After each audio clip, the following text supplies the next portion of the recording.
خواتي خواتاتي كي دايرين؟ لاباس عليكم؟ نتوما لاباس؟ صحه لاباس؟ كيف بقيتو؟ مزيان؟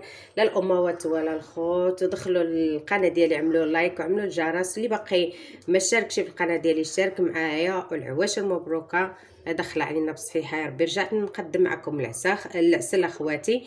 انا عدلت فايته مشاركه معاكم، ولكن عاد شارك معاكم العسل اخرى ان شاء الله يا ربي. عندي هنا يا اخواتي الفاصمه في غنعمل هاد المكونات.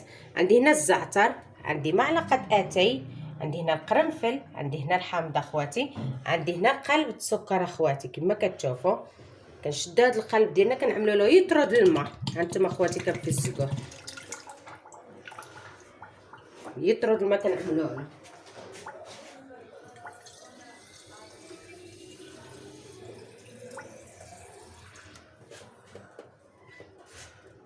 هانتوما اخواتي هاد القرعه عندي صغيره.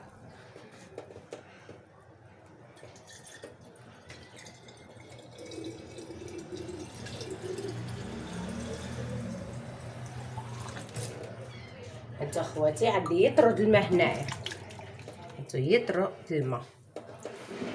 غنجمعوا هاد المكونات ديالنا هنا في هاد الفاصمه هادي اخواتي. كما كتشوفوا غنشدوا هاد الحامض ديالنا غنعملوه هنا في الطنجره. شبروا هاد المكونات ديالنا غنعملوهم هنا كما كتشوفوا اخواتي بهذا الشكل هذا. ما رجعت لعندكم اخواتي، هانتوما الكوكوط ديالي من بعد ما عملت سكر وداكشي. هذه تقطع لي الفيديو عافاكم، انا عملتها. هانتوما غنشدوا على الكوكوط ديالنا اخواتي وغنردوها طيب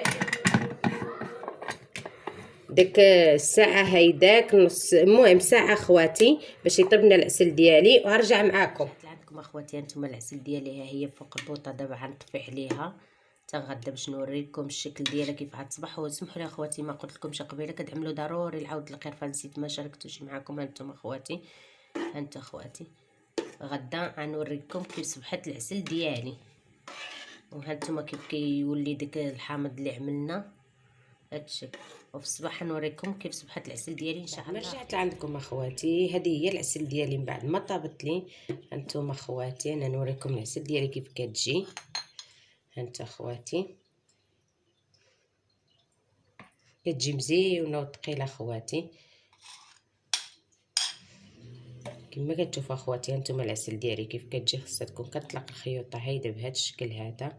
هانتو اخواتي كتجي مزيونه هاد العسل اللي عدلتها وشاركتها معكم. وفايته شاركتها معكم، ولكن شاركتها معكم اخواتي بالليمون والحامض. وهذه هي الشكل ديالها بوحده وكتجي مزيونه اخواتي. هانتو كما كتشوفوا اخواتي ها شتي السلعه كيف كتجي. وتابعوني الى فيديو اخر ان شاء الله اخواتي، وعملوا لايك وعملوا الجرس باش يوصلكم كل جديد. الله يرحم الوالدين ديالكم اخواتي، وبسلامه.